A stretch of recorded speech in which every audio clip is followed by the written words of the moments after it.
ਸੱਚਮੁੱਚ ਹੀ ਆਦਮੀ ਨੂੰ ਬਦਲਦੇ ਦੇਰ ਨਹੀਂ ਲੱਗਦੀ। ਇਹ ਉਹੀ ਅਰਮਾਨ ਸੀ ਜਿਸ ਨੂੰ ਮੈਂ ਹਰ ਹਾਲ ਵਿੱਚ ਸਵੀਕਾਰਿਆ। ਮੈਂ ਚਾਹੁੰਦੀ ਤਾਂ ਵਿਆਹ ਤੋਂ ਮਨ੍ਹਾ ਵੀ ਕਰ ਸਕਦੀ ਸੀ, ਪਰ ਮੇਰੀ ਅੰਤਰਾਤਮਾ ਨਾ ਮੰਨੀ। ਸਾਡੀ ਮੰਗਣੀ ਤੋਂ 1 ਮਹੀਨੇ ਬਾਅਦ ਅਰਮਾਨ ਦਾ ਪੈਰ ਇੱਕ ਐਕਸੀਡੈਂਟ ਵਿੱਚ ਟੁੱਟ ਗਿਆ ਸੀ।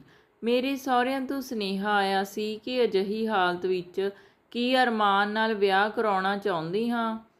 ਮੇਰੇ ਪਿਤਾ ਜੀ ਦੁਵਿਧਾ ਵਿੱਚ ਸਨ, ਕਿਉਂਕਿ ਅਰਮਾਨ ਦੀ ਸਰਕਾਰੀ ਨੌਕਰੀ ਲੱਗੀ ਹੋਈ ਸੀ ਤੇ ਉਹ ਦੇਖਣ ਵਿੱਚ ਵੀ ਬਹੁਤ ਖੂਬਸੂਰਤ ਸੀ। ਹੁਣ ਹੋਣੀ ਨੂੰ ਤਾਂ ਕੋਈ ਟਾਲ ਨਹੀਂ ਸਕਦਾ। ਫਿਰ ਵੀ ਉਹਨਾਂ ਨੇ ਮੇਰੇ 'ਤੇ ਜ਼ੋਰ ਨਾ ਪਾਇਆ। ਮੈਨੂੰ ਆਪਣੇ ਤਰੀਕੇ ਨਾਲ ਫੈਸਲਾ ਲੈਣ ਦੀ ਛੂਟ ਦਿੱਤੀ ਗਈ ਸੀ ਕਿ ਜੋ ਤੇਰਾ ਦਿਲ ਕਰੇ। ਦੁਵਿਧਾ ਵਿੱਚ ਤਾਂ ਮੈਂ ਵੀ ਸੀ। ਜਿਸ ਨਾਲ ਮੇਰਾ ਵਿਆਹ ਹੋਣਾ ਸੀ ਉਹ ਕੱਲ੍ਹ ਤੱਕ ਤਾਂ ਠੀਕ ਸੀ।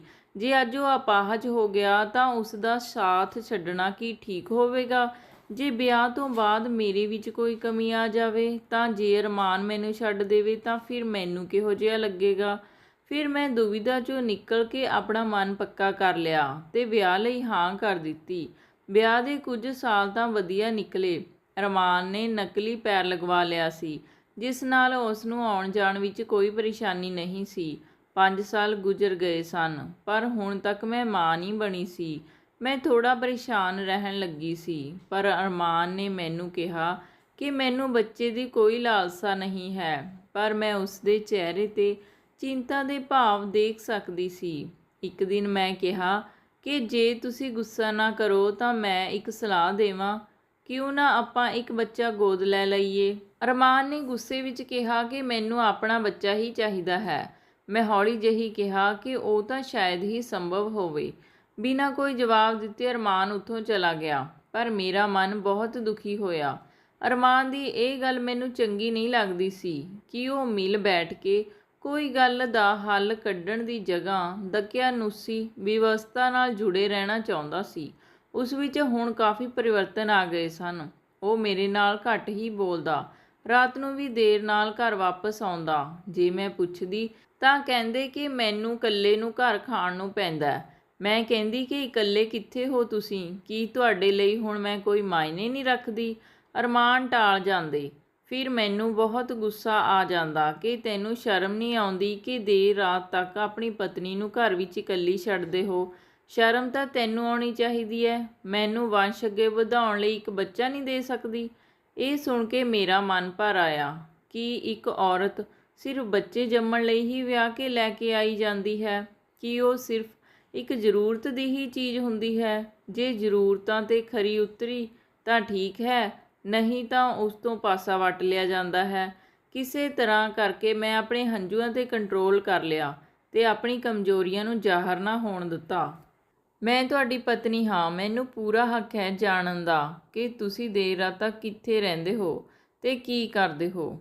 ਅੱਛਾ, ਤਾਂ ਹੁਣ ਸਮਝਿਆ ਕਿ ਤੈਨੂੰ ਜਲਨ ਹੋ ਰਹੀ ਹੈ ਕਿ ਮੈਂ ਕਿਤੇ ਦੂਸਰੀ ਨਾ ਰੱਖ ਲਈ ਹੋਵੇ। ਮੈਂ ਕਿਹਾ, ਰੱਖ ਸਕਦੇ ਹਾਂ ਤੁਸੀਂ। ਇਹ ਕੋਈ ਨਵੀਂ ਗੱਲ ਨਹੀਂ ਹੈ ਮੇਰੇ ਲਈ। ਤਾਂ ਫਿਰ ਕਿਉਂ ਪੁੱਛ ਪੜਤਾਲ ਕਰ ਰਹੀ ਹੈ? ਸਮਝ ਲੈ ਕੇ ਰੱਖ ਲਈ। ਭਾਵੇਂ ਕਿ ਅਰਮਾਨ ਝੂਠ ਬੋਲ ਰਿਹਾ ਸੀ, ਪਰ ਉਸ ਦੀਆਂ ਗੱਲਾਂ ਤੋਂ ਉਸ ਦੀ ਮਨਸ਼ਾ ਸਾਫ਼ ਝਲਕ ਰਹੀ ਸੀ। ਮੇਰਾ ਮਨ ਬਹੁਤ ਦੁਖੀ ਹੋਇਆ ਕਿ ਇੱਕ ਆਦਮੀ ਕਿਵੇਂ ਇੰਨਾ ਬਦਲ ਸਕਦਾ ਹੈ। 5 ਸਾਲ ਜਿਸ ਨਾਲ ਦੁੱਖ ਸੁੱਖ ਸਾਂਝੇ ਕੀਤੇ, ਉਹ ਇੱਕਦਮ ਨਾਲ ਕਿਵੇਂ ਬਦਲ ਗਿਆ। ਉਸ ਨੂੰ ਮੇਰਾ ਬਿਲਕੁਲ ਵੀ ਮੋਹ ਨਾ ਰਿਹਾ। ਕਿਸੇ ਤਰ੍ਹਾਂ ਮੈਂ ਆਪਣੇ ਆਪ ਨੂੰ ਸੰਭਾਲਿਆ। ਅੱਜ ਅਰਮਾਨ ਦੇ ਦੂਰ ਦੀ ਰਿਸ਼ਤੇਦਾਰੀ 'ਚੋਂ ਮਾਮੇ ਦੀ ਕੁੜੀ ਅਨੀਸ਼ਾ ਆਉਣ ਵਾਲੀ ਸੀ। ਉਸ ਦਾ ਪਿਓ ਨਹੀਂ ਸੀ, ਬਿਨਾਂ ਬਾਪ ਦੀ ਬੱਚੀ ਸੀ। ਉਹਨੇ B.Ed ਕਰਨ ਆਉਣਾ ਸੀ। ਇਸ ਲਿਹਾਜ਼ ਨਾਲ ਤਾਂ ਉਸ ਨੇ 1 ਸਾਲ ਤਾਂ ਇੱਥੇ ਰਹਿਣਾ ਹੀ ਰਹਿਣਾ ਸੀ। ਵੈਸੇ ਤਾਂ ਅਰਮਾਨ ਦੇ ਮਾਂ-ਬਾਪ ਨੂੰ ਇਹ ਗੱਲ ਚੰਗੀ ਨਹੀਂ ਲੱਗ ਰਹੀ ਸੀ। ਦੀਦੀ, ਬਿਨਾਂ ਬਾਪ ਦੇ ਕੁੜੀ ਹੈ, ਜੇ ਤੁਸੀਂ ਚਾਹੋਗੇ ਤਾਂ ਆਪਣੇ ਪੈਰਾਂ 'ਤੇ ਖੜੀ ਹੋ ਜਾਵੇਗੀ। ਮੇਰੇ ਕੋਲ ਤਾਂ ਕੁਝ ਵੀ ਨਹੀਂ ਹੈ ਕਿ ਮੈਂ ਇਸ ਦਾ ਵਿਆਹ ਵੀ ਕਰ ਸਕਾਂ। ਪੜ੍ਹਾਈ ਲਿਖਾਈ ਦਾ ਹੀ ਭਰੋਸਾ ਹੈ। ਪੜ੍ਹ ਲਿਖ ਕੇ ਘੱਟ ਤੋਂ ਘੱਟ ਆਪਣਾ ਢਿੱਡ ਤਾਂ ਪਾਲ ਲਵੇਗੀ। ਐਨਾ ਕਹਿੰਦੇ ਹੋਏ ਮਾਮੀ ਰੋਣ ਲੱਗੀ। ਮੇਰੀ ਸੱਸ ਨੇ ਅਰਮਾਨ ਨੂੰ ਕਿਹਾ ਕਿ ਪੁੱਤ, ਤੂੰ ਇਸ ਨੂੰ ਇਹਦਾ ਕਾਲਜ ਦਿਖਾ ਲਿਆਵੀਂ। ਮਾਮੀ ਨੇ ਪੁੱਛਿਆ ਕਿ ਪੁੱਤ, ਇੱਥੇ ਆਉਣ ਜਾਣ ਲਈ ਰਿਕਸ਼ਾ ਤਾਂ ਮਿਲ ਜਾਂਦਾ ਹੈ ਨਾ? ਜੇ ਨਹੀਂ ਮਿਲਿਆ ਤਾਂ ਮੈਂ ਛੱਡ ਆਇਆ ਕਰਾਂਗਾ, ਅਰਮਾਨ ਨੇ ਕਿਹਾ। ਅਰਮਾਨ ਨੇ ਇੱਕ ਨਜ਼ਰ ਅਨੀਸ਼ਾ ਵੱਲ ਦੇਖਿਆ ਤਾਂ ਉਹ ਮੁਸਕਰਾ ਪਈ। ਮਾਮੀ ਕਹਿਣ ਲੱਗੀ ਕਿ ਮੈਂ ਇਹ ਸਭ ਸੋਚ ਕੇ ਹੀ ਇੱਥੇ ਆਈ ਸੀ ਕਿ ਤੁਸੀਂ ਇਸ ਨੂੰ ਕੋਈ ਪਰੇਸ਼ਾਨੀ ਨਹੀਂ ਆਉਣ ਦਿਓਗੇ। ਮਾਮੀ ਜੀ ਭਾਵੁਕ ਹੋ ਗਈ। ਉਹ ਕਹਿਣ ਲੱਗੀ ਕਿ ਅਨੀਸ਼ਾ ਦੇ ਬਾਪ ਦੇ ਜਾਣ ਤੋਂ ਬਾਅਦ ਤੁਹਾਡੇ ਸਿਵਾਏ ਮੇਰਾ ਹੈ ਹੀ ਕੌਣ। ਮੇਰੀ ਸੱਸ ਨੇ ਉਹਨਾਂ ਨੂੰ ਤਸੱਲੀ ਦਿੰਦੇ ਹੋਏ ਕਿਹਾ ਕਿ ਤੁਸੀਂ ਕੋਈ ਗੈਰ ਥੋੜ੍ਹੀ ਆਂ ਦੀਦੀ, ਅਸੀਂ ਸਾਰੇ ਅਨੀਸ਼ਾ ਦਾ ਉਸੇ ਤਰ੍ਹਾਂ ਖਿਆਲ ਰੱਖਾਂਗੇ ਜਿਸ ਤਰ੍ਹਾਂ ਤੁਸੀਂ ਘਰ ਵਿੱਚ ਰੱਖਦੇ ਹੋ। 2 ਦਿਨਾਂ ਬਾਅਦ ਮਾਮੀ ਜੀ ਵਾਪਸ ਚਲੇ ਗਏ। ਅਰਮਾਨ ਨੇ ਅਨੀਸ਼ਾ ਨੂੰ ਉਸ ਦਾ ਕਾਲਜ ਦਿਖਾਇਆ ਤੇ ਉਸ ਦੀ ਐਡਮਿਸ਼ਨ ਕਰਵਾ ਦਿੱਤੀ ਤੇ ਉਸ ਦੀ ਜ਼ਰੂਰਤਾਂ ਦਾ ਸਮਾਨ ਖਰੀਦਿਆ। ਇਸ ਬਹਾਨੇ ਅਰਮਾਨ ਅਨੀਸ਼ਾ ਦਾ ਕੁਝ ਜ਼ਿਆਦਾ ਹੀ ਖਿਆਲ ਰੱਖਣ ਲੱਗ ਪਏ ਸਨ। ਉਹਦੇ ਖਾਣ ਪੀਣ ਤੋਂ ਲੈ ਕੇ ਉਸ ਦੀ ਹਰ ਛੋਟੀ ਤੋਂ ਛੋਟੀ ਜ਼ਰੂਰਤ ਪੂਰੀ ਕਰਨ ਲਈ ਹਮੇਸ਼ਾ ਤਿਆਰ ਰਹਿੰਦੇ ਸਨ। ਆਪਣੀ ਪਤਨੀ ਤੋਂ ਜ਼ਿਆਦਾ ਕਿਸੇ ਹੋਰ ਨੂੰ ਜ਼ਿਆਦਾ ਤਰਜੀਹ ਦੇਣਾ ਇਹ ਮੈਥੋਂ ਸਹਿ ਨਹੀਂ ਹੋ ਰਿਹਾ ਸੀ। ਹੁਣ ਤਾਂ ਮੇਰੀ ਸੱਸ ਵੀ ਉਸ ਦਾ ਜ਼ਿਆਦਾ ਕਰਨ ਲੱਗ ਗਈ ਸੀ। ਪਤਾ ਨਹੀਂ ਦੋਨਾਂ ਮਾਂ ਪੁੱਤ ਵਿੱਚ ਕੀ ਚੱਲ ਰਿਹਾ ਸੀ। ਇੱਕ ਦਿਨ ਮੈਂ ਬੋਲ ਹੀ ਪਈ ਤੇ ਕਿਹਾ, ਅਨੀਸ਼ਾ ਹੁਣ ਤੁਹਾਡੇ ਲਈ ਮੇਰੇ ਤੋਂ ਜ਼ਿਆਦਾ ਅਹਿਮੀਅਤ ਰੱਖਣ ਲੱਗੀ ਹੈ। ਅਰਮਾਨ ਨੇ ਕਿਹਾ ਕਿ ਤੂੰ ਚੰਗੀ ਤਰ੍ਹਾਂ ਜਾਣਦੀ ਹਾਂ ਕਿ ਉਹ ਬਿਨਾਂ ਬਾਪ ਦੀ ਕੁੜੀ ਹੈ, ਤਾਂ ਕਿ ਤੁਸੀਂ ਉਸਦੇ ਬਾਪ ਦੀ ਭੂਮਿਕਾ ਨਿਭਾ ਰਹੇ ਹੋ। ਮੈਂ ਕਿਹਾ। ਉਹ ਗੁੱਸੇ 'ਚ ਕਹਿਣ ਲੱਗੇ ਕਿ ਤੈਨੂੰ ਬੋਲਣ ਦੀ ਤਮੀਜ਼ ਨਹੀਂ। ਚੀਕ ਨਾ, ਮੈਂ ਵੀ ਉੱਚੀ ਆਵਾਜ਼ ਵਿੱਚ ਕਿਹਾ। ਇਹ ਨਾ ਸਮਝਿਓ ਕਿ ਤੁਸੀਂ ਕੁਝ ਵੀ ਕਹੋਗੇ ਤੇ ਮੈਂ ਚੁੱਪਚਾਪ ਸਹਿੰਦੀ ਰਹਾਂਗੀ। ਉਹ ਥੋੜ੍ਹਾ ਸਹਿਜ ਹੋ ਕੇ ਬੋਲੇ। ਮੈਂ ਕੀ ਕੀਤਾ ਹੈ? ਉਹ ਅਣਜਾਣ ਬਣਨ ਦੀ ਕੋਸ਼ਿਸ਼ ਕਰਨ ਲੱਗਿਆ। ਮੈਂ ਕਿਹਾ, ਮਾਸੂਮ ਬਣ ਕੇ ਤੁਸੀਂ ਅਨੀਸ਼ਾ ਨੂੰ ਵਰਗਲਾ ਸਕਦੇ ਹੋ ਪਰ ਮੈਨੂੰ ਨਹੀਂ। ਮੈਂ ਤੁਹਾਡੀ ਨਸ-ਨਸ ਤੋਂ ਵਾਕਿਫ ਹਾਂ। ਪਿਛਲੇ 1 ਹਫ਼ਤੇ ਤੋਂ ਮੈਂ ਤੁਹਾਨੂੰ ਨੈਪਕਿਨ ਲਿਆਉਣ ਲਈ ਕਹਿ ਰਹੀ ਹਾਂ, ਤੁਸੀਂ ਲੈ ਕੇ ਆਏ? ਮੈਂ ਭੁੱਲ ਗਿਆ ਸੀ। ਅੱਜ ਕੱਲ੍ਹ ਤਾਂ ਤੁਹਾਨੂੰ ਅਨੀਸ਼ਾ ਦੀਆਂ ਜ਼ਰੂਰਤਾਂ ਤੋਂ ਬਿਨਾਂ ਹੋਰ ਕੁਝ ਵੀ ਯਾਦ ਨਹੀਂ ਰਹਿੰਦਾ। ਬਾਰ-ਬਾਰ ਉਸ ਦਾ ਨਾਮ ਨਾ ਲੈ, ਨਹੀਂ ਤਾਂ। ਅਰਮਾਨ ਨੇ ਬਹੁਤ ਹੀ ਗੁੱਸੇ ਵਿੱਚ ਕਿਹਾ ਤੇ ਗੱਲ ਨੂੰ ਵੱਧਦੀ ਹੋਈ ਦੇਖ ਕੇ ਉਹ ਕਮਰੇ ਵਿੱਚੋਂ ਬਾਹਰ ਚਲਿਆ ਗਿਆ। ਕਾਇਰ ਆਦਮੀਆਂ ਦੀ ਇਹੀ ਨਿਸ਼ਾਨੀ ਹੁੰਦੀ ਹੈ, ਉਹ ਮੂੰਹ ਛੁਪਾ ਕੇ ਭੱਜਣ ਵਿੱਚ ਹੀ ਭਲਾਈ ਸਮਝਦੇ ਹਨ। ਉਹ ਆਪਣੀ ਮਾਂ ਦੇ ਕਮਰੇ ਵਿੱਚ ਚਲਾ ਗਿਆ। ਬਹੁਤ ਬਦਤਮੀਜ਼ ਹੈ, ਮੇਰੀ ਸੱਸ ਨੇ ਕਿਹਾ। ਉਹ ਕੁੜੀ ਵਿਚਾਰੀ 4 ਦਿਨ ਆਈ ਆ ਰਹਿਣ ਲਈ, ਉਹਨੂੰ ਵੀ ਚੈਨ ਨਾਲ ਨਹੀਂ ਰਹਿਣ ਦਿੰਦੀ। ਉਹ ਕੀ ਸੋਚੇਗੀ? ਫਿਰ ਮੇਰੀ ਸੱਸ ਮੇਰੇ ਕਮਰੇ ਵਿੱਚ ਆਈ ਤੇ ਮੈਨੂੰ ਕਹਿਣ ਲੱਗੀ, ਕਿਉਂ ਬਹੂ, ਤੈਨੂੰ ਤੇਰੇ ਮਾਂ-ਬਾਪ ਨੇ ਇਹੀ ਸਿਖਾਇਆ ਹੈ ਕਿ ਘਰ ਆਏ ਮਹਿਮਾਨਾਂ ਨਾਲ ਬੁਰਾ ਸਲੂਕ ਕਰਨਾ? ਮੈਂ ਕਿਹਾ, ਤੁਹਾਡਾ ਬੇਟਾ ਆਪਣੀ ਪਤਨੀ ਨਾਲ ਕੀ ਕਰ ਰਿਹਾ ਹੈ? ਤੁਸੀਂ ਇਹ ਜਾਣਨ ਦੀ ਕੋਸ਼ਿਸ਼ ਕੀਤੀ ਹੈ ਕਦੇ? ਕੀ ਕਰ ਰਿਹਾ ਮੇਰਾ ਪੁੱਤ, ਕੀ ਨਹੀਂ ਕਰ ਰਿਹਾ? ਤੁਹਾਡੇ ਤੋਂ ਕੋਈ ਗੱਲ ਲੁਕੀ ਹੋਈ ਨਹੀਂ। ਅਨੀਸ਼ਾ ਨੂੰ ਸਿਰ ਮੱਥੇ ਤੇ ਬਿਠਾਇਆ ਜਾ ਰਿਹਾ ਹੈ ਤੇ ਮੇਰੇ ਵੱਲ ਦੇਖਣ ਦਾ ਵੀ ਟਾਈਮ ਨਹੀਂ ਉਹਨਾਂ ਕੋਲ। ਇਹ ਤੇਰਾ ਵਹਿਮ ਹੈ। ਇਹ ਸੱਚ ਹੈ ਮੰਮੀ ਜੀ, ਸੱਚ ਹੀ ਸਹੀ। ਇਸ ਦੀ ਜ਼ਿੰਮੇਵਾਰ ਵੀ ਤੂੰ ਹੀ ਹੈ। ਤੈਨੂੰ ਚੰਗੀ ਤਰ੍ਹਾਂ ਪਤਾ ਹੈ ਕਿ ਪਤੀ ਪਤਨੀ ਵਿੱਚ ਮਜ਼ਬੂਤ ਡੋਰ ਬੱਚੇ ਨਾਲ ਹੀ ਬਣਦੀ ਹੈ, ਤਾਂ ਕਿ ਇਹ ਸੰਭਾਵਨਾ ਅਨੀਸ਼ਾ ਵਿੱਚ ਦੇਖੀ ਜਾ ਰਹੀ ਹੈ। ਬਸ਼ਰਮੀ ਤਾਂ ਕੋਈ ਤੇਤੋਂ ਸਿੱਖੇ। ਬਸ਼ਰਮ ਤਾਂ ਤੁਸੀਂ ਆ ਜਿਹੜੇ ਆਪਣੇ ਪੁੱਤ ਨੂੰ ਸ਼ਹਿ ਦੇ ਰਹੇ ਆ। ਐਵੇਂ ਹੀ ਸਹੀ, ਤੂੰ ਰਹਿਣਾ ਏ ਤਾਂ ਰਹਿ, ਰਹੂੰਗੀ ਤਾਂ ਮੈਂ ਇੱਥੇ ਹੀ। ਮੈਂ ਵੀ ਦੇਖਦੀ ਹਾਂ ਕਿ ਮੇਰੇ ਹੱਕ ਤੋਂ ਮੈਨੂੰ ਕੌਣ ਵੰਚਿਤ ਕਰਦਾ ਏ। ਭਾਵੁਕ ਹੁੰਦੇ ਹੋਏ ਮੈਨੂੰ ਰੋਣਾ ਆ ਗਿਆ। ਬੈੱਡ 'ਤੇ ਪਏ ਪਏ ਮੈਂ ਸੋਚ ਰਹੀ ਸੀ ਕਿ ਇੱਕ ਮੈਂ ਸੀ ਜੋ ਕਿ ਅਰਮਾਨ ਦੇ ਵਿਕਲਾਂਗ ਹੋਣ 'ਤੇ ਵੀ ਉਸ ਨੂੰ ਅਪਣਾਉਣਾ ਆਪਣਾ ਧਰਮ ਸਮਝਿਆ, ਤੇ ਇੱਕ ਉਹ ਹੈ ਜੋ ਕਿ ਮੇਰੇ ਬਾਂਝਪਣ ਨੂੰ ਇੱਕ ਵੱਡੀ ਵਿਕਲਾਂਗਤਾ ਸਮਝਦਾ ਹੈ ਤੇ ਮੇਰੇ ਤੋਂ ਛੁਟਕਾਰਾ ਪਾਉਣਾ ਚਾਹੁੰਦਾ ਹੈ। ਮੈਂ ਸੋਚ ਰਹੀ ਸੀ ਕਿ ਇਹ ਉਹੀ ਅਰਮਾਨ ਹੈ ਜੋ ਮੈਨੂੰ ਕਹਿੰਦਾ ਹੁੰਦਾ ਸੀ ਕਿ ਮੈਂ ਕਿਸਮਤ ਵਾਲਾ ਹਾਂ ਕਿ ਤੇਰੇ ਜਿਹੀ ਪਤਨੀ ਮੈਨੂੰ ਮਿਲੀ। ਮੈਂ ਆਪਣੀ ਤਰਫ ਤੋਂ ਤੈਨੂੰ ਕਦੇ ਸ਼ਿਕਾਇਤ ਦਾ ਮੌਕਾ ਨਹੀਂ ਦੇਵਾਂਗਾ। ਪਰ ਅੱਜ ਅਰਮਾਨ ਇੰਨਾ ਗਿਰ ਗਿਆ ਹੈ ਕਿ ਉਸ ਨੂੰ ਰਿਸ਼ਤਿਆਂ ਦੀਆਂ ਮਰਿਆਦਾਵਾਂ ਦਾ ਵੀ ਖਿਆਲ ਨਹੀਂ ਰਿਹਾ। ਮੇਰੇ ਪਾਪਾ ਦੀ ਤਬੀਅਤ ਠੀਕ ਨਹੀਂ ਸੀ, ਇਸ ਕਰਕੇ ਮੇਰੇ ਭਾਈ ਨੇ ਮੈਨੂੰ ਬੁਲਾਇਆ, ਤਾਂ ਕਰਕੇ ਮੈਨੂੰ ਜਾਣਾ ਪਿਆ। ਇੱਕ ਵਾਰ ਸੋਚਿਆ ਕਿ ਮੈਂ ਆਪਣਾ ਦੁੱਖ ਸਾਂਝਾ ਕਰਕੇ ਆਪਣਾ ਦਿਲ ਹਲਕਾ ਕਰ ਲਵਾਂ, ਪਰ ਮੇਰੇ ਵਿੱਚ ਹਿੰਮਤ ਨਾ ਪਈ। ਪਰ ਭਾਬੀ ਦੀਆਂ ਨਜ਼ਰਾਂ 'ਚੋਂ ਮੇਰਾ ਦੁੱਖ ਲੁਕ ਨਾ ਸਕਿਆ। ਉਹਨਾਂ ਨੇ ਮੈਨੂੰ ਪੁੱਛ ਹੀ ਲਿਆ। ਪਹਿਲਾਂ ਤਾਂ ਮੈਂ ਟਾਲ ਮਟੋਲ ਕੀਤੀ, ਪਰ ਫਿਰ ਮੈਂ ਦੱਸ ਦਿੱਤਾ। ਫਿਰ ਮੇਰੀ ਭਾਬੀ ਨੇ ਮੇਰੇ ਭਾਈ ਨਾਲ ਗੱਲ ਕੀਤੀ। ਮੇਰੇ ਭਰਾ ਨੂੰ ਬਹੁਤ ਗੁੱਸਾ ਆਇਆ। ਗੁੱਸਾ ਆਉਣਾ ਵੀ ਸੁਭਾਵਿਕ ਸੀ, ਕੋਈ ਵੀ ਆਪਣੀ ਭੈਣ ਦਾ ਦੁੱਖ ਨਹੀਂ ਦੇਖ ਸਕਦਾ। ਮੇਰੇ ਭਰਾ ਨੇ ਮੈਨੂੰ ਕਿਹਾ ਕਿ ਤੂੰ ਹੁਣ ਉਸ ਘਰ ਵਿੱਚ ਨਹੀਂ ਜਾਵੇਂਗੀ। ਮੈਂ ਗੱਲ ਕਰਦਾ ਉਸ ਬੇਹੂਦੇ ਨਾਲ। ਕਿਸੇ ਤਰ੍ਹਾਂ ਮੈਂ ਆਪਣੇ ਭਰਾ ਨੂੰ ਮਨਾਇਆ। 1 ਮਹੀਨੇ ਬਾਅਦ ਜਦੋਂ ਭਰੇ ਮਨ ਨਾਲ ਜਦ ਮੈਂ ਆਪਣੇ ਸਸੁਰਾਲ ਜਾਣ ਲੱਗੀ ਤਾਂ ਮੇਰੀ ਭਾਬੀ ਨੇ ਮੈਨੂੰ ਗਲ ਨਾਲ ਲਾਉਂਦੇ ਹੋਏ ਕਿਹਾ ਕਿ ਤੂੰ ਚਿੰਤਾ ਨਾ ਕਰੀਂ, ਤੇਰੇ ਲਈ ਇਸ ਘਰ ਦੇ ਦਰਵਾਜ਼ੇ ਹਮੇਸ਼ਾ ਖੁੱਲ੍ਹੇ ਨੇ।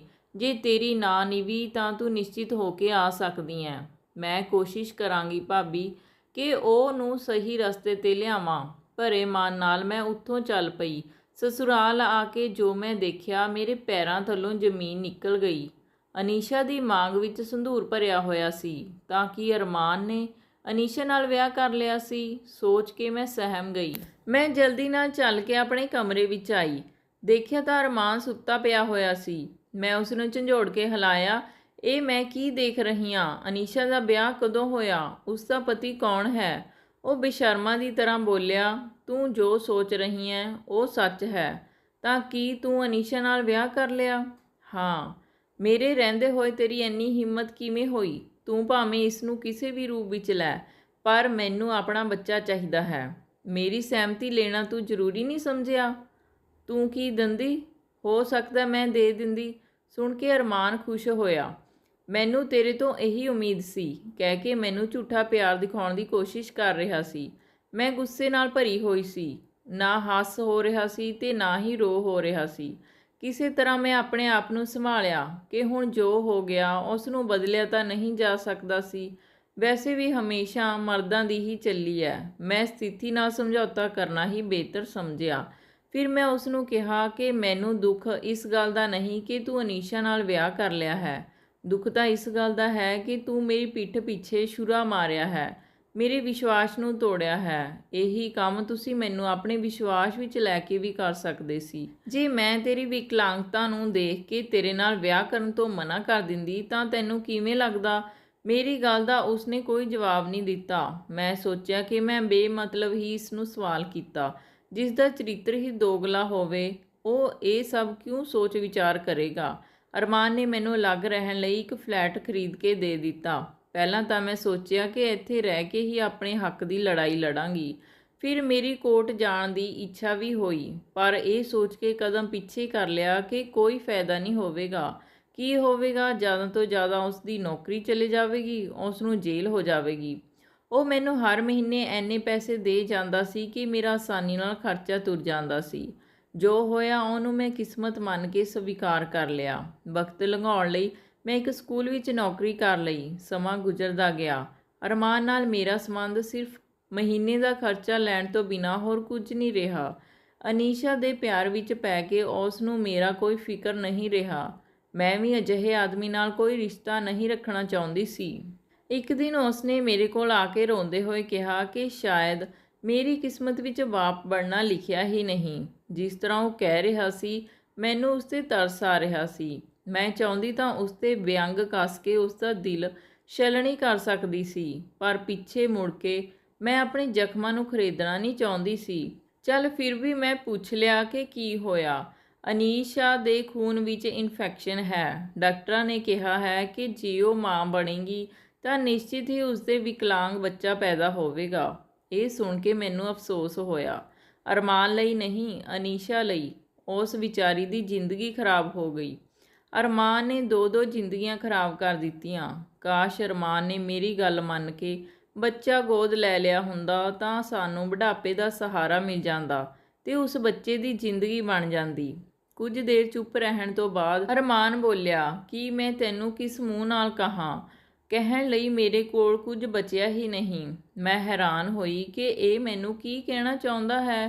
ਉਸ ਦੇ ਦੋਗਲੇ ਚਰਿੱਤਰ ਤੋਂ ਤਾਂ ਮੈਂ ਪਹਿਲਾਂ ਹੀ ਵਾਕਿਫ ਸੀ, ਇਸ ਲਈ ਮੈਂ ਉਸ 'ਤੇ ਬਹੁਤਾ ਜ਼ੋਰ ਨਾ ਪਾਇਆ। ਆਖਿਰ ਉਸ ਨੂੰ ਹੀ ਕਹਿਣਾ ਪਿਆ ਕਿ ਕੀ ਆਪਾਂ ਫਿਰ ਤੋਂ ਇਕੱਠੇ ਨਹੀਂ ਰਹਿ ਸਕਦੇ? ਸੁਣ ਕੇ ਮੇਰਾ ਪਾਰਾ 7ਵੇਂ ਅਸਮਾਨ 'ਤੇ ਚੜ੍ਹ ਗਿਆ। ਜੀ ਕੀਤਾ ਕਿ ਹੁਣੇ ਇਸ ਨੂੰ ਧੱਕੇ ਮਾਰ ਕੇ ਕੱਢ ਦੇਵਾਂ। ਮੇਰਾ ਅਨੁਮਾਨ ਸਹੀ ਨਿਕਲਿਆ। ਅਰਮਾਨ ਦਾ ਦੋਹਰਾ ਚਰਿੱਤਰ ਇੱਕ ਵਾਰ ਫਿਰ ਤੋਂ ਸਾਹਮਣੇ ਆ ਗਿਆ। ਮੈਂ ਆਪਣੇ ਆਪ 'ਤੇ ਕਾਬੂ ਪਾ ਕੇ ਉਸ ਨੂੰ ਸਵਾਲ ਕੀਤਾ, ਇਸ ਹਮਦਰਦੀ ਦੀ ਵਜ੍ਹਾ? ਹਮਦਰਦੀ ਨਹੀਂ, ਹੱਕ। ਇਹ ਅਰਮਾਨ ਦੀ ਬੇਸ਼ਰਮੀ ਦੀ ਹੱਦ ਸੀ। ਇਸਤਰੀ ਅਤੇ ਪੁਰਸ਼ ਦੇ ਮੂਲ ਸੁਭਾਅ ਵਿੱਚ ਇਹੀ ਤਾਂ ਫਰਕ ਹੁੰਦਾ ਹੈ। ਜਦ ਅਨੀਸ਼ਾ ਨਾਲ ਵਿਆਹ ਕੀਤਾ ਸੀ, ਜਦ ਹੱਕ ਦਾ ਖਿਆਲ ਨਹੀਂ ਆਇਆ? ਮੈਂ ਭਟਕ ਗਿਆ ਸੀ। ਬੜੀ ਮਾਸੂਮੀਅਤ ਨਾਲ ਉਹ ਬੋਲਿਆ, ਆਪਣੀ ਗਲਤੀ ਸੁਧਾਰਨਾ ਚਾਹੁੰਦੇ ਹੋ? ਪਰ ਉਹ ਚੁੱਪ ਰਿਹਾ।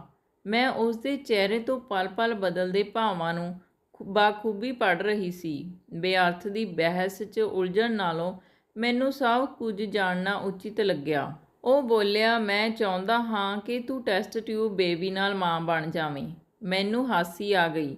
ਮੈਨੂੰ ਹੈਰਾਨੀ ਵੀ ਹੋਈ। ਮੈਂ ਕਿਹਾ, ਤੀਜਾ ਵਿਆਹ ਕਰਵਾ ਲਓ। ਮੇਰੇ ਵਿਚਾਰ ਨਾਲ ਇਹੀ ਠੀਕ ਹੋਵੇਗਾ। ਮੈਨੂੰ ਮਾਫ਼ ਕਰ ਦੇ। ਮੈਂ ਤੇਰੇ ਨਾਲ ਬਹੁਤ ਨਾਇਨਸਾਫ਼ੀ ਕੀਤੀ ਹੈ।